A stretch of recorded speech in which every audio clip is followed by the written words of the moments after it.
तो कहते हैं शिव शिव शिव शिव शिव, रुक गए तो उसके लिए शिव शिव शिव। तो कहते हैं भगवान शिव के यही 3 अंश हैं, ब्रह्मा विष्णु और महेश। महेश भी शिव हैं, ब्रह्मा जी भी शिव हैं और विष्णु भगवान भी शिव हैं। इनमें कोई अंतर नहीं करना चाहिए। कोई अंतर कैसे कर देना है, अरे शिव जी तो बड़े हैं, विष्णु भगवान छोटे हैं, ब्रह्मा जी बड़े हैं, विष्णु भगवान छोटे हैं, या विष्णु भगवान बड़े हैं, ब्रह्मा जी छोटे हैं, ऐसा अंतर नहीं करना चाहिए। शास्त्र और अध्याय महापुराण कहते हैं इन तीनों में कोई अंतर नहीं करना चाहिए। जो भी भगवान के अंतर को प्रकट करता है या कहता है या सुनता है या बोलता है या सोचता है, ऐसा सोचना नहीं चाहिए, क्योंकि ये अधर्म है, पाप है। ये जितने देवता हैं सब एक ही हैं, कोई ना छोटा है ना कोई बड़ा है, ये सब एक ही है। कहते हैं भगवान विष्णु जगत का पालन करने लगे और स्वयं रुद्र संहार का कार्य संभाला। इस प्रकार भगवान सदाशिव स्वयं ही 3 रूप धारण करके स्थित हुए। उन्हीं की आराधना करके मुझ लोक पितामह ब्रह्मा ने देवता, असुर और मनुष्य आदि संपूर्ण जीवों की सृष्टि की। दक्ष आदि प्रजापतियों और देव शिरोमणियों की सृष्टि करके मैं बहुत प्रसन्न हुआ तथा अपने को सबसे अधिक ऊंचा मानने लगा। कौन कह रहे हैं? ब्रह्मा जी अपनी बात बता रहे हैं। कहते हैं मैं सबसे अपने आप को ही ऊंचा मानने लगा। कहने लगे उसके बाद मुने जब मरीचि, अत्रि, पुलस्त, अंगिरा, क्रतु, वशिष्ठ, नारद, दक्ष और भृगु इन महान प्रभावशाली मानस पुत्रों को मैंने उत्पन्न किया, तब मेरे हृदय से अत्यंत मनोहर रूप वाली एक सुंदरी नारी उत्पन्न हुई, जिसका नाम संध्या था। वह दिन में क्षीण हो जाती, परंतु सायंकाल में उसका रूप सौंदर्य खिल उठता। संध्या मतलब शाम की बात कर रहे हैं। जो शाम होती है ना, संध्या के समय कितना खूबसूरत लगता है। और जैसे जैसे रात हो जाती है तो काली हो जाती है, लेकिन शाम का समय कहते हैं गोधूली बेला जिसको बोलते हैं, जब सूर्य अस्त होने लगता है, कितना सुंदर लगता है। आकाश की तरफ देख लो, चाहे धरती की तरफ देख लो, चाहे इधर उधर देख लो, हर जगह बहुत सुंदर लगता है। तो कहते हैं वह मूर्तिमती सायं संध्या ही थी और निरंतर किसी मंत्र का जप करती रहती थी। सुंदर भौहों वाली वह नारी सौंदर्य की चरम सीमा को पहुंची हुई थी और मुनियों के भी मन को मोह लेती थी। शाम के समय तो मुनियों को भी बहुत संध्या अच्छी लगती है। लोग शाम को सैर करने निकल जाते हैं, चलो जी घूम के आते हैं, ठंडी हवा चल रही, ताज़ी हवा चल रही है, शरीर को शांति मिलेगी, सुकून मिलेगा। लोग जाते हैं ना शाम को घूमने के लिए। क्यों जाते हैं? क्योंकि बाहर अच्छा लगता है, संध्या अच्छी लगती है, सुबह भी अच्छी लगती है, लोग जाते हैं सुबह भी, और ठंडा भी होता है, शरीर को फायदा भी होता है। कहते हैं इसी तरह मेरे मन से एक मनोहर पुरुष भी प्रकट हुआ। कहते हैं जैसे संध्या हुई वैसे ही एक पुरुष भी प्रकट हुआ जो अत्यंत अद्भुत था। उसके शरीर का मध्य भाग कटी प्रदेश पतला था, दांतों की पंक्तियां बड़ी सुंदर थी, उसके अंगों से मत वाले हाथी की सी गंध प्रकट होती थी, नेत्र प्रफुल्ल कमल के समान शोभा पाते थे, अंगों में केसर लगा था जिसकी सुगंध नासिका को तृप्त कर रही थी। उस पुरुष को देखकर दक्ष आदि मेरे सभी पुत्र अत्यंत उत्सुक उठे। उनके मन में विस्मय भर गया था। जगत की सृष्टि करने वाले मुझ जगदीश्वर ब्रह्मा की ओर देखकर उस पुरुष ने विनय से गर्दन झुका दी और मुझे प्रणाम करके कहा। वह पुरुष बोला, ब्राह्मण मैं कौन सा कार्य करूंगा? मेरे योग्य जो काम हो उसमें मुझे लगाइए, क्योंकि विधाता आज आप ही सबसे अधिक माननीय और योग्य पुरुष हैं। यह लोक आपसे ही शोभित हो रहा है। ब्रह्मा जी ने कहा, भद्र पुरुष तुम अपने इसी स्वरूप से तथा फूल के बने हुए 5 बाणों से स्त्रियों और पुरुषों को मोहित करते हुए सृष्टि के सनातन कार्य को चलाओ। इस चराचर त्रिभुवन में ये देवता आदि कोई भी जीव तुम्हारा तिरस्कार करने में समर्थ नहीं होंगे। अभी नाम भी बताएंगे क्या था। कह रहे हैं तुम्हारा तिरस्कार करने में कोई समर्थ नहीं होगा, चाहे वो देवता हो, चाहे वो ऋषि हो, चाहे वो मनुष्य हो, कोई भी हो तुम्हारा तिरस्कार नहीं कर सकता। कौन था? तुम छिपे रूप से प्राणियों के हृदय में प्रवेश करके सदा स्वयं उनके सुख का हेतु बनकर सृष्टि का सनातन कार्य चालू रखो। कहते हैं तुम्हारा जो रूप होगा वो किसी को दिखाई नहीं देगा और तुम सबके हृदय में निवास करोगे, यानी हृदय में निवास करोगे। कहते समस्त प्राणियों का जो मन है वह तुम्हारे पुष्पमय बाण का सदा अनायास ही अद्भुत लक्ष्य बन जाएगा और तुम निरंतर उन्हें मदमत्त किए रहोगे। यह मैंने तुम्हारा कर्म बताया है। कर्म क्या था कि आप हृदय में निवास करो और वहाँ पे जो भी पुरुष हैं उनके मन के अनुरूप कार्य करो, उनके मन को कंट्रोल करो। जो सृष्टि का प्रवर्तक होगा और तुम्हारे ठीक ठाक नाम क्या होंगे इस बात को मेरे ये पुत्र बताएंगे। कहते तुम्हारा नाम तो मैं नहीं बताऊंगा, तुम्हारा काम तो बता दिया, और नाम जो है ये जो मेरे पुत्र हैं। पुत्र कौन थे? जो ऋषि लोग थे, जो पहले प्रकट किया था ऋषि को, किन किन ऋषियों को प्रकट किया था वो बताते हैं। अभी आपको नाम बताया था ना कितने कितने ऋषि थे। इसमें अपना वशिष्ठ जी भी थे, कत्रु भी थे और अत्रि भी थे, और बहुत सारे ऋषि थे ना, अभी बताया था। कहते हैं मुख की ओर दृष्टिपात करके मैं क्षण भर के लिए अपने कमल मैं आसन पर चुपचाप बैठ गया। कहते हैं उसके बाद देखा उनके चेहरे पे, जो पुरुष पैदा हुआ था, प्रकट हुआ था, उसके चेहरे पे ब्रह्मा जी ने देखा और देखने के बाद अपने कमल के आसन पे चुपचाप बैठ गए, कुछ नहीं बोले। कह रहे काम तो मैंने बता दिया लेकिन नाम ये बताएंगे, अब ये तुम्हारा नामकरण करेंगे। अब जैसे कोई बच्चा पैदा होता है तो नामकरण कौन करता है? पंडित जी को बुलाया जाता है। खुद ही कर लो। खुद क्यों नहीं कर पाओगे? क्योंकि आपको अधिकार नहीं है।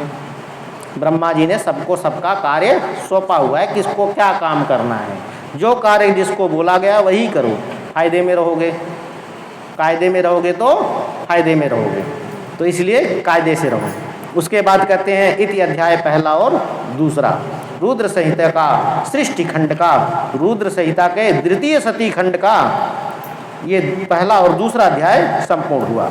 कहते हैं कामदेव के नामों का निर्देश, उसका रति के साथ विवाह तथा कुमारी संध्या का चरित्र, वशिष्ठ मुनि का चंद्रभाग पर्वत पर उसको तपस्या की विधि बताना। कामदेव का नाम संस्कार किसने किया था इसमें बताएंगे, और रति के साथ विवाह भी करा दिया उनका। चले भैया शादी भी कर लो इसी टाइम तुम। कहते हैं ब्रह्मा जी कहते हैं मुनि तदंतर मेरे अभिप्राय को जानने वाले मरीचि आदि मेरे सभी पुत्रों ने, सभी मुनियों ने उस पुरुष का उचित नाम रखा। सभी ने मिल करके नाम रखा। दक्ष आदि प्रजापतियों ने उसका मुंह देखते ही, जैसे मुंह देखा दक्ष प्रजापति और लोगों ने, परोक्ष के भी सारे वृत्तांत जानकर उसे रहने के लिए स्थान और पत्नी प्रदान की। मेरे पुत्र बरीची आदि द्विजों ने उस पुरुष के नाम निश्चित करके उससे यह युक्ति युक्त बात कही। ऋषि बोले तुम जन्म लेते ही हमारे मन को भी मथने लगे हो। कह रहे हैं तुम्हारा जैसे जन्म हुआ वैसे हमारे मन में हलचल सी मच गई। ऋषि लोग बोले हमारे मन में जैसे दही मथते हैं वैसे लस्सी मथते हैं, वैसे हमारे मन में भी हलचल होने लगी। इसलिए लोक में मनमथ, किस नाम से? मनमथ, जो मन को मथ दे उसे मनमथ कहते हैं। कहते हैं मनमथ नाम से विख्यात होगे। मनोभव, तीनों लोकों में तुम इच्छा अनुसार रूप धारण करने वाले होगे। कहते हैं तीनों लोकों के अंदर जब जो रूप चाहो वही धर लोगे। इतनी शक्ति होगी, तुम्हें किसी से परमिशन की जरूरत नहीं होगी। तुम्हारे समान दूसरा कोई सुंदर नहीं है। कहते जितने सुंदर तुम, इतना सुंदर तो कोई है ही नहीं। अतः काम रूप होने के कारण तुम काम नाम से भी विख्यात हो जाओगे, क्योंकि काम रूप होने के कारण तुम्हारा जो रूप है बहुत मनमोहन है और बहुत सुंदर है, काम को प्रकट करता है रूप देखते ही, इसलिए तुम काम के नाम से भी विख्यात हो जाओगे। लोगों को मदभक्त बना देने के कारण तुम्हारा नाम एक नाम मदन होगा। क्या होगा? मदन। तुम बड़े दर्प से उत्पन्न हुए हो, इसलिए दर्पक कहलाओगे, और सदर्प होने के कारण ही जगत में कंदर्प नाम से भी तुम्हारी ख्याति होगी। बहुत सारे नाम रख दिए, अलग अलग ऋषियों ने अलग अलग नाम रख दिया। जथा नाम है तथा गुण, जैसा गुण था वैसा उनका नाम रखा गया। समस्त देवताओं का सम्मिलित बल पराक्रम भी तुम्हारे समान नहीं होगा, अतः सभी स्थानों पर तुम्हारा अधिकार होगा और तुम सर्वव्यापी होगे।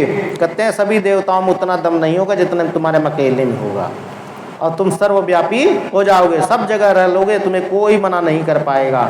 चाहे देवता हो, चाहे ऋषि हो, चाहे मनुष्य हो, जीव हो, जंतु हो, पशु हो, पक्षी हो, तुम कहीं भी रह लोगे। किसी के अंदर इतनी हिम्मत नहीं है कि तुम्हें कोई रहने के लिए मना कर सके। कहते हैं जो आदि प्रजापति है वे ही ये पुरुषों में श्रेष्ठ दक्ष तुम्हारी इच्छा के अनुरूप पत्नी स्वयं देंगे। तुम्हारी कामनी तुमसे अनुराग रखने वाली होगी। ब्रह्मा जी ने कहा, मुने तदंतर मैं वहाँ से अदृश्य हो गया। इसके बाद वहाँ से ब्रह्मा जी अदृश्य हो गए, यानी चले गए। इसके बाद दक्ष मेरी बात का स्मरण करके कंदर्प से बोले। फिर जब ब्रह्मा जी चले गए तो उनको याद आया दक्ष को कि ब्रह्मा जी तो अभी कुछ बोल के गए हैं, यानी पत्नी देने के लिए, तो इनको कोई न कोई पत्नी दे देते हैं। तो कहते हैं मेरे शरीर से उत्पन्न हुई मेरी यह कन्या सुंदर रूप और उत्तम गुणों से सुशोभित है, इसे तुम अपनी पत्नी बनाने के लिए ग्रहण करो। यह गुणों की दृष्टि से सर्वथा तुम्हारे योग्य है। महातेजस्वी मनोभव, यह सदा तुम्हारे साथ रहने वाली और तुम्हारी रुचि के अनुसार चलने वाली होगी। धर्मतः यह सदा तुम्हारे अधीन रहेगी, जैसा तुम कहोगे वैसा ही करेगी। ऐसा कहकर दक्ष ने अपने शरीर के पसीने से प्रकट हुई उस कन्या का नाम रति रखकर उसे अपने आगे बैठाया। जो दक्ष प्रजापति थे उनका जो पसीना निकल रहा था उसी से एक कन्या को प्रकट किया उन्होंने। पहले इतनी शक्ति होती थी लोगों को, जैसे पार्वती जी ने मिट्टी अपने शरीर के मैल से गणेश जी को उत्पन्न बना कर दिया। तो कहने का मतलब वो तो भगवान थे। दक्ष प्रजापति ने क्या काम किया, अपने पसीने से एक कन्या को प्रकट किया जिसका नाम रति रखा। कहते हैं रति रखा और उसे अपने आगे बैठाया। कहते हैं बैठ जाओ पुत्री यहाँ पे आराम से, और कंदर्प को संकल्प पूर्वक सौंप दिया। कंदर्प यानी कामदेव को संकल्प के साथ दिया, ऐसे नहीं कि ले जाओ, ऐसे नहीं ले जाओ, संकल्प पूर्वक, जिसे कहते हैं कन्यादान। कन्या का दान तो वैसे होता नहीं है, हम बता दें आप लोगों को, कन्यादान नहीं होता। कन्यादान तो एक आम बोलचाल भाषा में बोला जाता है, कन्यादान नहीं होता, ध्यान रखना। गोत्रदान होता है। क्या होता है? गोत्रदान, उसका असली नाम है गोत्रदान, कन्यादान नहीं है। कन्या तो इसलिए बोल देते हैं कन्यादान कि कोई भी अपनी कन्या को किसी के साथ विवाह कर देता है, जो भी उसके सुयोग्य वर होता है, विवाह करके उसके साथ भेज देता है, इसलिए कहते हैं हमने अपनी कन्या को दान दे दिया, कन्यादान कर दिया। तो कन्यादान नहीं है, वो तो गोत्रदान है। आपने गोत्रदान दिया। किसने गोत्रदान दिया? किसने दिया गोत्रदान? नहीं, जो लड़का वाला होता है जब कन्या को ग्रहण करता है तो कन्या का गोत्र तो दूसरा होता है और जो लड़का होता है उसका गोत्र दूसरा होता है। जब पाणी ग्रहण संस्कार होता है तो उस समय लड़का जो है उस जो कन्या को अपना गोत्र प्रदान करता है कि आज से तुम हमारे गोत्र में आ गई हो, आज से तुम हमारे गोत्र में आ गई हो, मैं अपना गोत्र तुम्हें दान में देता हूँ। तो गोत्र दान होता है। और ऐसा नहीं कि खाली उसी लड़के के साथ शादी होती है, ध्यान रखना, अग्नि के साथ शादी होती है, चंद्रमा के साथ शादी होती है और उस पुरुष के साथ भी शादी होती है, और एक यक्ष हैं उनके साथ भी शादी होती है। जब कन्यादान होता है उस समय किसी कन्या का जो विवाह होता है वो 4 लोगों के साथ किया जाता है, खाली उस लड़के के साथ नहीं हो रहा होता, ये भी ध्यान रखना। पहले तो यक्ष हैं उनके साथ होता है, अग्नि के साथ होता है, चंद्रमा के साथ होता है और फिर उस पुरुष के साथ होता है। ये तो कहते हैं ये सब साक्षी होते हैं। अरे महाराज, इनको गोत्र दान दिया जाता है, यही तो समझाने की कोशिश कर रहे हैं। भगवान शंकर के जब फेरे पड़ रहे। अरे हम जो बता रहे बस उसी पे ध्यान दो, अपना ज्ञान ना कहीं और लगा लेना। जितना बता रहे बस उसी पे ध्यान दो, क्योंकि जो चीज़ हमें पता है वो चीज़ आपको पहुंचने में समय लगेगा अभी, ठीक है, इसलिए बता रहे हैं। और जब समय क्यों लगेगा, क्योंकि अभी आपको अध्ययन करना पड़ेगा और हम करके बैठे हुए हैं, तो दोनों में फ़र्क है, ठीक है। तो फ़र्क इतना भी नहीं है, थोड़ा पढ़ोगे तो आ जाएगा, कोई बहुत बड़ा रॉकेट साइंस नहीं है। तो लेकिन उसके लिए आपको समझना पड़ेगा, थोड़ा सा समझदारी लानी पड़ेगी। तो ये कहते हैं 4 लोग क्या कहेंगे, यही वो 4 लोग होते हैं जब कन्यादान होता है, तो यही वो 4 लोग होते हैं। बाकी तो कहने के लिए समाज होता है, लेकिन ऐसा नहीं होता। यक्ष के साथ, अग्नि के साथ, चंद्रमा के साथ और उस वर के साथ विवाह किया जाता है। तो कहते हैं आगे बैठाया और कंदर्प को संकल्प पूर्वक सौंप दिया, यानी कन्यादान हो गया। नारद, दक्ष की वह पुत्री रति बड़ी रमणीय और मुनियों के मन को भी मोह लेने वाली थी। मुनियों के मन को भी मोह लेने वाली थी, बड़ी सुंदर थी वो। उसके साथ विवाह करके कामदेव को भी बड़ी प्रसन्नता हुई, अरे भैया इतनी सुंदर पत्नी मिल गई है, अब तो वारे नहीं आ रहे हैं, तो कोई टेंशन ही नहीं है, कोई टेंशन नहीं है, अब तो दूसरे के बारे में सोचना ही नहीं है, एक ही से काम हो जाएगा हमारा। बहुत सुंदर है, इतनी सुंदर तो कोई है ही नहीं है। अपनी रति नामक सुंदरी स्त्री को देखकर उसके हाव भाव आदि से अनुरज्जित हो कामदेव मोहित हो गया। जो दूसरों को मोहित कर रहा है वही मोहित हो गया रति के ऊपर। सोचो पहले, जो दूसरों को मोहित करने वाला है कामदेव, वो खुद ही मोहित हो गया, मतलब कामदेव से भी ज्यादा शक्ति उनके अंदर थी। इसलिए जो महिला होती है वो सौंदर्य का केंद्र होती है। महिला क्या होती है? सौंदर्य का केंद्र होती है। उसके 2 ही हथियार होते हैं किसी से भी काम कराने के लिए, तीसरा कोई हथियार नहीं है। क्योंकि जब ब्रह्मा जी ने कहा कि जब भैया सब कुछ बांट दिया सबको, तो स्त्री पहुंची, बोली कि महाराज हमें भी कुछ दे दो। कह रहे क्या दें? धन बट गया, बल बट गया, सब कुछ तो बट गया, सौंदर्य तो तुम्हें हमने पहले ही दे दिया है, तो कुछ बचा नहीं है। कहते हैं महाराज हम अपने प्राणों की रक्षा कैसे करेंगे? हम तो अबला हैं, हमारे पास शक्ति भी नहीं है, दुर्बल हैं, हमें तो कोई भी 2 थप्पड़ लगा के चला जाएगा, हम कुछ कर ही नहीं पाएंगे। तो महाराज कहते हैं नहीं। किसने कहा? ऐसा नहीं है। कह रहे नहीं है तो उपाय बताइए ना, कैसे नहीं है? नहीं है तो ठीक है, वो तो हमें पता है नहीं है, लेकिन हमें पता कैसे चलेगा कि नहीं है? ठीक है आप कह रहे हैं तो सत्य होगा, लेकिन सिद्ध भी कर दीजिए। कह रहे सिद्ध क्या करना है, ये तो छोटी सी बात है। कह रहे क्या बात है छोटी सी? हमारे लिए तो बहुत बड़ी है, क्योंकि हमें जानकारी नहीं है। अब आपको जानकारी है इसलिए बहुत छोटी बात है। अब भाई जिसको जो आता रहेगा उसके लिए तो कुछ भी नहीं है। अब जिसको जो नहीं आता रहेगा तो कहेंगे अरे भैया कैसे होगा, सोचने में ही कई साल बीत जाएंगे, लेकिन समस्या पे ध्यान नहीं जाएगा। तो कहने का मतलब है ब्रह्मा जी ने कहा बड़े प्यार से उस स्त्री वर्ग को, जो स्त्री वहाँ पे खड़ी थी, बोलते हैं देखो देवी ज़्यादा परेशान होने की ज़रूरत नहीं है। मान लो कोई कितना भी बलशाली हो, शक्तिशाली हो और कुछ भी हो, पराक्रमी हो, धनी हो, कुछ भी हो, केवल एक बार मुस्कुरा दो पिघल जाएगा, जो कहोगी वही करेगा। कहते अच्छा और दूसरा हथियार क्या है? कह रहे दूसरा हथियार ये है, मान लो वो मुस्कुराने पे ना पिघले, पत्थर दिल का हो, तो क्या करना है? कह रहे क्या करना है? कह रहे महाराज वहाँ रोने लगना, हंसने से काम ना चले तो रोने लगना, तुम्हारा काम तत्काल हो जाएगा। कह रहे तीसरा हथियार? कह रहे तीसरा कोई हथियार नहीं तुम्हारे पास में, यही 2 हथियार हैं, या तो हंस के काम करा लो या तो रो के काम करा लो, तीसरा कोई काम नहीं है, कोई हथियार नहीं तीसरा। तो महिलाओं का यही 2 मेन हथियार हैं, मुस्कुरा देंगी तब भी काम हो जाएगा और रो देंगी तब भी काम हो जाएगा। तो अभी महिला कुछ भी करके आ जाए और जज साहब के सामने खड़ी हो जाए और रोने लगे, तो जज साहब कहेंगे बताओ अबला स्त्री है, इसको लोग परेशान करके रखे हैं, इसका कोई दोष नहीं है। और जज साहब भी पिघल जाएंगे वहीं पे, कहेंगे ठीक है भैया इसको छोड़ दो, पहले तो इसको पानी पिलाओ, इसको छोड़ो जाने दो, इसने कुछ नहीं किया है। तो जज साहब भी पिघल जाएंगे, क्योंकि रोने से कहेंगे ये तो अबला है, इसने कुछ नहीं किया है। वो रोएगी इस तरीके से, चाहे वो कितनी भी बड़े भयंकर काम करके आई हो।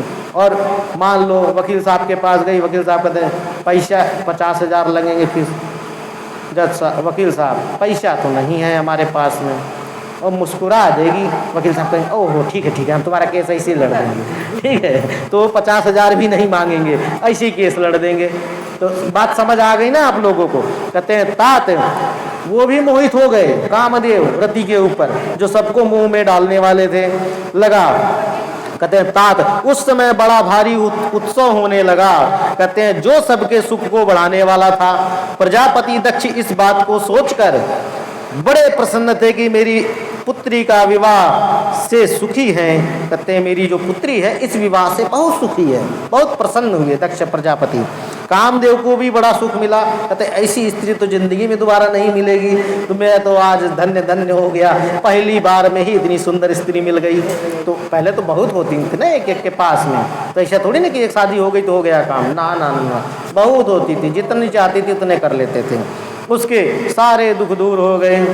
कहते हैं दक्ष कन्या रति भी कामदेव को पाकर बहुत प्रसन्न हुई, बहुत सुंदर है भैया, इसके सुंदर तो है ही नहीं कोई। तो कहते हैं जैसे संध्या काल में मनोहारिणी बिंदु माला के साथ मेघ शोभ पाता है, उसी प्रकार रति के साथ प्रिय वचन बोलने वाला कामदेव बड़ी शोभा पा रहा था। एक चीज और बता दें आप लोगों को, कोई लड़की कितनी भी कुरूप हो या लड़का कितना भी कुरूप हो, ये हम आपको बता देते हैं, कितनी भी कुरूप लड़की हो और लड़का भी कितना भी कुरूप हो, और जिस दिन उसकी शादी होती है, जिस दिन मैं ये नहीं कि मेकअप का कमाल नहीं बता रहा हूँ आपको, ब्यूटी पार्लर की बात नहीं कर रहा हूँ, ये एक भगवान की कृपा ऐसी होती है जिस समय शादी का क्षण आता है, जब द्वार चार लगता है जिस समय, उस समय तो बालक के ऊपर भगवान विष्णु की विशेष कृपा हो जाती है। लड़का कितना भी कुरूप हो बहुत सुंदर दिखाई देता है। क्यों ऐसा क्यों है? क्योंकि जब नारद जी ने विष्णु भगवान को श्राप दिया था उस समय उनकी बुद्धि के ढक्कन खुल गए थे। कह रहे नहीं, आज के बाद में ऐसा काम कभी नहीं करूंगा, सबको सुंदर चेहरा जरूर प्रदान करूंगा। और ऐसे लक्ष्मी जी ने भी कहा था चिंता मत करो, मैं भी सभी कन्याओं को अपना रूप प्रदान करूंगी। विष्णु भगवान ने भी कहा था किसी की भी शादी हो, बात नारद तुम्हारी नहीं है, आज के बाद किसी की भी शादी होगी तो लड़के के जो भी चेहरा होगा, जो भी रूप होगा, उसमें मैं दिखाई दूंगा और लड़की के रूप में लक्ष्मी जी दिखाई देंगे। तो हाँ, तो उसी समय उनकी जो शोभा होती है, चेहरे की चमक होती है, कई गुना बढ़ जाती है। और कितना भी कुरूप हो, और अगले दिन देख लो राम राम सीताराम जय श्री राम हो गया काम। कहते हैं इस प्रकार रति के प्रति भारी मोह से युक्त रतिपति कामदेव ने उसे उसी तरह अपने हृदय के सिंहासन पर बिठाया जैसे योगी पुरुष योग विद्या को हृदय में धारण करता है। इसी प्रकार पूर्ण चंद्रमुखी रति भी उस श्रेष्ठ पति को पाकर उसी तरह सुशोभित हुई जैसे श्री हरि को पाकर पूर्ण चंद्रानना लक्ष्मी शोभा पाती हैं। सूत जी कहते हैं ब्रह्मा जी का यह कथन सुनकर मुनि श्रेष्ठ नारद मन ही मन बड़े प्रसन्न हुए और भगवान शंकर का स्मरण करके हर्ष पूर्वक बोले, महाभाग विष्णु शिष्य महामते विधाता, आपने चंद्रमौली शिव की यह अद्भुत लीला कही है। अब मैं यह जानना चाहता हूँ कि विवाह के पश्चात जब कामदेव प्रसन्नता पूर्वक अपने स्थान को चला गया, दक्ष भी अपने घर को पधारे तथा आप और आपके मानस पुत्र भी अपने अपने धाम को चले गए, तब पितरों को उत्पन्न करने वाली ब्रह्म कुमारी संध्या कहाँ गई? कह रहे सबका तो बखान कर दिया आपने ब्रह्मा जी पिताजी। अब ये भी बता दो कि जब सब चले गए, शादी वादी सबकी हो गई, ऋषि मुनि अपने घर चले गए, दक्ष प्रजापति अपने घर चले गए और कामदेव भी अपने घर चले गए रति को लेकर के। जब सब कुछ चले गए, बारात विदा हो गई, सब कुछ तो चले गए, लेकिन संध्या कहाँ गई? संध्या के बारे में तो कुछ बताया ही नहीं, ये तो कामदेव की बात बता दी तुमने। तो कहते हैं उसने क्या किया और किस पुरुष के साथ उसका विवाह हुआ, ये तो तुमने लड़के के बारे में चर्चा बहुत सारी लंबी चौड़ी कर दी, लड़की के बारे में कुछ बताया ही नहीं। संध्या का यह सब चरित्र विशेष रूप से बताइए। ब्रह्मा जी ने कहा, मुने संध्या का वह सारा शुभ चरित्र सुनो जिसे सुनकर समस्त कामिनियां सदा के लिए सती साध्वी हो सकती हैं। कहते हैं कोई कितनी भी बड़ी कामिनी हो, जिसके अंदर काम की भावना प्रबल हो, कैसी भी स्त्री हो, अगर उसका चरित्र सुन लेगी संध्या का तो वो सती साध्वी हो जाएगी। सती साध्वी हो जाएगी, उसके मन से काम की भावना खत्म हो जाएगी। कहते हैं वह संध्या जो मेरे पहली मानस पुत्री थी, तपस्या करके शरीर को त्याग कर मुनि श्रेष्ठ मेधातिथि की बुद्धिमती पुत्री होकर अरुंधति के नाम से विख्यात हुई। अरुंधति का नाम सुना होगा आप सबने। उत्तम व्रत का पालन करके उस देवी ने ब्रह्मा विष्णु और महेश्वर के कहने से श्रेष्ठ व्रतधारी महात्मा वशिष्ठ को अपना पति चुना। किसको? महात्मा वशिष्ठ को। वशिष्ठ जो ऋषि थे उनकी बात हो रही है, वशिष्ठ मुनि की। कहते हैं बड़ी घोर तपस्या की और तपस्या करने के बाद में अपने शरीर को त्याग दिया उस स्त्री ने। स्त्री नहीं बोलेंगे, कन्या बोलेंगे, शादी तो हुई नहीं थी। तो उस कन्या ने अपने शरीर को त्याग दिया। तो मुनि श्रेष्ठ मेधातिथि की बुद्धमती पुत्री होकर, उसके बाद दोबारा जन्म हुआ उनका। तो मेधातिथि की बुद्धिमती, बहुत बुद्धिमान थी, बुद्धिमती पुत्री होकर अरुंधति के नाम से विख्यात हुई। पहले जन्म में संध्या थी, दूसरे जन्म में अरुंधति थी। उत्तम व्रत का पालन करके उसने बहुत उत्तम व्रत का पालन किया। कहते उस देवी ने ब्रह्मा विष्णु और महेश्वर के कहने से, यानी तीनों देवताओं ने मिलकर के उसे कहा, किसे? अरुंधति को। क्या बोला? कि व्रतधारी महात्मा वशिष्ठ को अपना पति चुन लो। कहते इनसे बड़ा तपस्वी कोई नहीं है पूरे पृथ्वी पे। कहते हैं वशिष्ठ मुनि जो हैं ये बहुत बड़े तपस्वी हैं, इनसे बड़ा तपस्वी कोई नहीं है और ऐसे महात्मा भी कोई नहीं है। कहते हैं ये ऋषि नहीं हैं, ये महर्षि हैं और ऋषियों में सबसे बड़ी ऋषि यही है जिनका नाम महर्षि वशिष्ठ है। क्या है? महर्षि वशिष्ठ है। आप इनको अपना पति चुन लो। तो वो पति चुन ली। कहते हैं वह सौम्य रूप वाली देवी सबकी वंदनीय और पूजनीय श्रेष्ठ प्रतिव्रता के रूप में विख्यात हुई। कहते हैं उनसे बड़ा तो प्रतिव्रता स्त्री कोई थी ही नहीं जितनी वो वशिष्ठ मुनि की पत्नी थी। नारद जी ने पूछा, भगवान संध्या ने कैसे, किस लिए और कहाँ तप किया? कहता है चलो ये तो ठीक है, इतना लंबा चौड़ा बता दिया आपने कि तप किया, शरीर त्याग दिया, लेकिन कैसे किया, कहाँ किया, ये भी सब बताइए। कहते हैं किस प्रकार शरीर त्याग कर वह मेधातिथि की पुत्री हुई। ब्रह्मा विष्णु और शिव इन तीनों देवताओं के बताए हुए श्रेष्ठ व्रतधारी महात्मा वशिष्ठ को उसने अपना किस तरह अपना पति बनाया, ये भी बता दो। कहते पितामह यह सब मैं विस्तार के साथ सुनना चाहता हूँ। अरुंधति के इस कौतूहल पूर्ण चरित्र का आप यथार्थ रूप से वर्णन कीजिए, विस्तार से बताइए, शॉर्टकट में नहीं सुनना है। तो कहते हैं ब्रह्मा जी ने कहा, ब्रह्मा जी ने बताया, मुने संध्या के मन में एक बार सकाम भाव आ गया। सकाम भाव आ गया, इसलिए उस साध्वी ने यह निश्चय किया कि वैदिक मार्ग के अनुसार मैं अग्नि में अपने इस शरीर की आहुति दे दूंगी। वैदिक मार्ग के अनुसार ये जो अग्नि जल रही है मैं इसमें अपने शरीर की आहुति दे दूंगी। आज से इस भूतल पर कोई भी देहदारी उत्पन्न होती ही काम भाव से युक्त ना हो। क्योंकि कहते हैं जब कोई पहले जन्म लेता था तो कामदेव का इतना प्रभाव था और रति का इतना प्रभाव था, उस समय क्या था कि वशिष्ठ जी ने, ब्रह्मा जी ने आशीर्वाद देना पड़ा कि नहीं ऐसा नहीं होगा।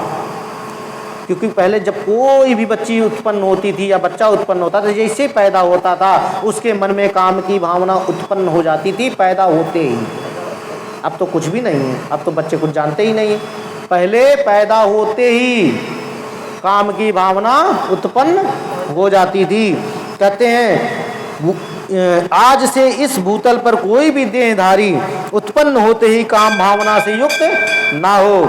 इसके लिए मैं कठोर तपस्या करके मर्यादा स्थापित करूंगी। क्योंकि कामदेव का इतना प्रभाव था, उन्होंने इसीलिए तपस्या किया कि कोई भी बालक या बालिका जो उत्पन्न हो देहधारी उसके अंदर काम की भावना नहीं होनी चाहिए। इसके लिए उन्होंने तपस्या किया और अपने शरीर की आहुति दे दूंगी। कहती हैं तरुणावस्था से पूर्व किसी पर भी काम का प्रभाव नहीं पड़ेगा।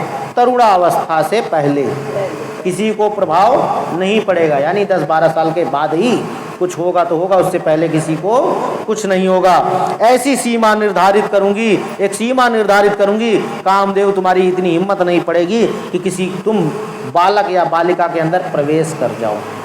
उसके लिए उन्होंने तपस्या किया था। कहते इसके बाद इस जीवन को त्याग दूंगी, उसके ये सीमा बांध दूंगी, उसके बाद इस जीवन को त्याग दूंगी। मन ही मन ऐसा विचार करके संध्या चंद्रभागा नामक उस श्रेष्ठ पर्वत पर चली गई जहां से चंद्रभागा नदी का प्रादुर्भाव हुआ। मन में तपस्या का दृढ़ निश्चय ले संध्या को श्रेष्ठ पर्वत पर गई हुई जान मैंने अपने समीप बैठे हुए वेद वेदांग के परांगत विद्वान सर्वज्ञ जितात्मा और ज्ञान योगी पुत्र वशिष्ठ से कहा। ब्रह्मा जी ने वशिष्ठ जी से क्या कहा? जब जान गए कि वहाँ वो तपस्या करने चली गई है, तब ब्रह्मा जी ने वशिष्ठ मुनि से क्या कहा? कहते हैं, बेटा वशिष्ठ, मनस्विनी संध्या तपस्या की अभिलाषा से चंद्रभाग नामक पर्वत पर गई है। तुम जाओ और उसे विधि पूर्वक दीक्षा दो। जाओ और उसे दीक्षा दो, ज्ञान दो, बताओ। तात यानी पुत्र, वह तपस्या के भाव को नहीं जानती, चली तो गई है, लेकिन तपस्या का भाव क्या होता है, कैसे की जाती है, इसकी जानकारी उसे नहीं है। उसे जाओ कुछ सिखा पढ़ा दो कि कैसे तपस्या की जाती है। इसलिए जिस तरह तुम्हारे यथोचित उपदेश से उसे अभिष्ट लक्ष्य की प्राप्ति हो सके वैसा प्रयत्न करो। कहते हैं, मैं तुम्हें क्या बताऊं, तुम तो खुद ही बुद्धिमान हो। तुम जाओ, जिस प्रकार से उसका कल्याण हो और जगत का कल्याण हो और उसको उसके फल की प्राप्ति मिल जाए, वही उसको विधि विधान बता करके दीक्षा दे दो। कहते हैं, नारद, मैंने दया पूर्वक जब वशिष्ठ को इस प्रकार आज्ञा दी, तब वे जो आज्ञा कहकर एक तेजस्वी ब्रह्मचारी के रूप में संध्या के पास गए। तेजस्वी और ब्रह्मचारी के रूप में संध्या के पास गए। चंद्रभाग पर्वत पर एक देव सरोवर है जो जलाशयोचित गुणों से परिपूर्ण हो मान सरोवर के समान शोभा पाता है। वशिष्ठ ने उस सरोवर को देखा और उसके तट पर बैठी हुई संध्या पर भी दृष्टिपात किया। देखा तो वहाँ संध्या बैठी हुई थी। कमलों से प्रकाशित होने वाला वह सरोवर तट पर बैठी हुई संध्या से उपलक्षित हो उसी तरह सुशोभित हो रहा था, जैसे प्रदोष काल में उदित हुए चंद्रमा और नक्षत्रों से युक्त आकाश शोभा पाता है। जैसे मैंने बताया शाम बहुत सुंदर होती है, वैसे वहाँ बहुत सुंदर लग रहा था, क्योंकि वहाँ संध्या थी। सुंदर भाव वाली संध्या को वहाँ बैठी देख मुनि ने कौतूहल पूर्वक उस बृहल्लोलित नाम वाले सरोवर को अच्छी तरह देखा। उसी प्राकारभूत पर्वत के शिखर से दक्षिण समुद्र की ओर जाती हुई चंद्रभागा नदी का भी उन्होंने दर्शन किया। जैसे गंगा हिमालय से निकलकर समुद्र की ओर जाती है, उसी प्रकार चंद्रभाग के पश्चिम शिखर का भेदन करके वह नदी समुद्र की ओर जा रही थी। उस चंद्रभाग पर्वत पर बृहल्लोलित सरोवर के किनारे बैठी हुई संध्या को देखकर वशिष्ठ जी ने आदर पूर्वक पूछा, बड़े आदर से पूछा। क्या पूछा? वशिष्ठ जी बोले, भद्रे, तुम इस निर्जन पर्वत पर किस लिए आई हो? यहाँ क्या कर रही हो? किस लिए आई हो? किसकी पुत्री हो? भैया क्या नाम गांव है वो तो बताओ। और तुमने यहाँ क्या करने का विचार किया है? भाई इस निर्जन वन में जहाँ कोई, निर्जन का मतलब जहाँ कोई जन ना हो। निर्जन का मतलब यही होता है जहाँ कोई जन यानी मनुष्य ना हो। तो यहाँ किस लिए आई हो? क्या करने का विचार है और किसकी पुत्री हो? मैं यह सब सुनना चाहता हूँ। कहते हैं, यदि छुपाने योग्य बात ना हो तो बताओ। कहते हैं, अगर छुपाने योग्य बात है और नहीं बता पा रही हो तो कोई बात नहीं, लेकिन अगर छुपाने योग्य बात नहीं है तो बता सकती है, बता दो। तो महात्मा वशिष्ठ की यह बात सुनकर संध्या ने उन महात्मा की ओर देखा। वे अपने तेज से प्रज्वलित अग्नि के समान प्रकाशित हो रहे थे। उन्हें देखकर ऐसा जान पड़ता था मानो ब्रह्मचर्य देह धारण करके आ गया हो। उनके ऊपर कामदेव का प्रभाव नहीं था। यह मस्तक पर जटा धारण किए बड़ी शोभा पा रहे थे। संध्या ने उन तपोधन को आदर पूर्वक प्रणाम करके कहा। संध्या बोली, ब्राह्मण, मैं ब्रह्मा जी की पुत्री हूँ, मेरा नाम संध्या है और मैं तपस्या करने के लिए इस निर्जन पर्वत पर आई हूँ। यदि मुझे उपदेश देना आपको उचित जान पड़े तो आप मुझे तपस्या की विधि बताइए। कहते, आप तो तपस्वी हैं और मैं ब्रह्मा जी की पुत्री हूँ और इस पर्वत पर तपस्या के लिए आई हूँ। और अगर आप उपदेश देना चाहते हैं तो मुझे बता दीजिए कि इस तपस्या की विधि क्या है, क्योंकि मुझे नहीं पता है। जलाहार एवं उपासना की क्रिया होती रहेगी, विधि बताइए, मैं यही करना चाहती हूँ, दूसरी कोई भी गोपनीय बात नहीं है। कहते ऐसी कोई बात नहीं कि जो छुपाने लायक हो, मैं तो तपस्या करने आई हूँ, ब्रह्मा जी की पुत्री हूँ, और प्रभु आप तो बड़े तेजस्वी दिखाई पड़ते हैं, और आप मुझे थोड़ा विधि बता दीजिए कि कैसे किया जाता है। कहते हैं मैं तपस्या के भाव को, उसके करने के नियम को बिना जाने ही तपोवन में आ गई हूँ। कहते हैं मुझे कुछ पता नहीं है, लेकिन मैं आ गई हूँ, इसलिए चिंता से सूखी जा रही हूँ। आ तो गई हूँ, करूँ कैसे यही नहीं पता है। चिंता के मारे मेरी हालत खराब है और मेरा हृदय कांपता है, और हृदय में कंपन हो रही है कि मैं करूँगी कैसे। जैसे किसी को सब्जी बनाने भेज दो, सब्जी ना बनाना आता हो, 4 रिश्तेदार बैठे हों और बोले वो तो कांप रही, हाथ पैर कांप रहे हैं, भैया कैसे होगा। तो कहते हैं संध्या की बात सुनकर ब्रह्मवेत्ताओं में श्रेष्ठ वशिष्ठ जी ने, कहते हैं ब्रह्मवेत्ताओं में श्रेष्ठ यानी जितने भी ब्रह्म थे, जितने भी ब्राह्मण थे, जितने भी ऋषि थे, मुनि थे, उनमें सबसे श्रेष्ठ वशिष्ठ जी थे। कहते हैं श्रेष्ठ वशिष्ठ जी ने, जो स्वयं सारे कार्यों के ज्ञाता थे, कहते हैं उनको इतना ज्ञान था, इतना ज्ञान था, इतना ज्ञान था, उतना ज्ञान किसी को नहीं था, सब जानते थे। एक चीज़ के स्पेशलिस्ट नहीं थे, वो सब चीज़ के स्पेशलिस्ट थे। कहते हैं उससे दूसरी कोई बात नहीं पूछी, वह मन ही मन तपस्या का निश्चय कर चुकी थी, उसके लिए अत्यंत उद्यमशील थी। उस समय वशिष्ठ ने मन में भक्त वत्सल भगवान शंकर का स्मरण करके इस प्रकार कहा। पहले तो भगवान शंकर का ध्यान किया वशिष्ठ जी ने, और क्या कहा वो सुनिए। वशिष्ठ जी बोले, सुभान ने जो सबसे महान और उत्कृष्ट तेज है, जो उत्तम और महान तप है, तथा जो सबके परमाराध्य परमात्मा है, उन भगवान शंभु को तुम हृदय में धारण करो। कहते पहले तो शंभु को यानी शिव जी को हृदय में धारण करो, सबसे पहला काम ये है। हम कोई भी पूजा पाठ जप तप हवन यज्ञ कुछ भी करें, हमने पहले भी आपको बताया है कि पहला काम है भगवान के अंदर भाव लाना। क्या लाना? भाव लाना। पहले हमारे अंदर भाव रहेगा ही नहीं, हम 10 लोटा चढ़ा दें, 10 बाल्टी चढ़ा दें, 10 समुंदर चढ़ा दें, क्या मतलब है? भाव ही नहीं है। तो पहले भाव होना जरूरी है। कहते हैं जब तक भाव नहीं है कुछ नहीं है, भाव ही है तो सब कुछ है।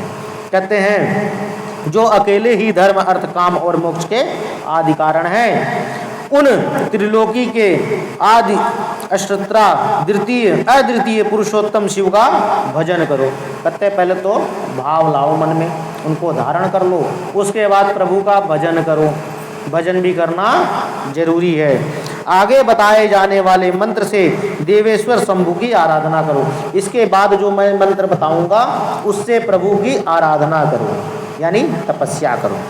कहते हैं उससे तुम्हें सब कुछ मिल जाएगा, जो चाहिए सब कुछ मिल जाएगा, इसमें संशय नहीं है, इसमें कोई भी संशय नहीं है। और वो मंत्र क्या था? ओम नमः शंकराय ओम। क्या था? ओम नमः शंकराय ओम। जो ओम नमः शिवाय नहीं बोल सकते वो इस मंत्र का जप कर सकते हैं, चाहे कहीं लिख के रख लो। ओम नमः शंकराय ओम, पहले भी ओम बाद में भी ओम। ओम नमः शंकराय ओम, ओम नमः शंकराय ओम, लिख लो, याद कर लो, ठीक है। बार बार नहीं मिलेगा ऐसा मंत्र। तो नहीं बोल सकते, क्या मतलब? जिन्होंने गुरु धारण नहीं किया है इसलिए नहीं बोल सकते, ठीक है। जो गुरु धारण करेंगे वही ओम नमः शिवाय के अधिकारी हैं। पीछे भी शिव पुराण में आप लोग सुन चुके हैं इस बात को। अब बार बार रिपीट करना तो हमें कोई दिक्कत नहीं, हम तो 10 बार बता देंगे, लेकिन आप एक बार सुन लें तो उसको दिमाग में बैठा लें, और हो सकता है गलती हो जाए तो दोबारा पूछ लें, दोबारा बता देंगे। 100 बार पूछेंगे तो 100 बार बता देंगे, लेकिन इतना मत पूछ लीजिए कि बताते बताते सामने वाला थक जाए। कुछ अपना भी दिमाग दौड़ा लो, कुछ अपनी भी मेहनत कर लो, एक डायरी ले लो, एक पेन ले लो, उसमें लिख लो। नहीं याद नहीं हुआ तो फिर भी लिख लो तो याद हो जाएगा। कहते हैं इस मंत्र का निरंतर जप करते हुए मौन तपस्या आरंभ करो। मैंने पहले भी बताया था, बोलने से ज़्यादा मौन तपस्या का फल मिलता है। आप 100 बार बोलो, 1000 बार बोलो, फल तो मिलेगा, बिल्कुल मिलेगा, लेकिन कम मिलेगा। मन में बोलोगे तो ज़्यादा मिलेगा, करोड़ गुना ज़्यादा मिलेगा, ध्यान रखना।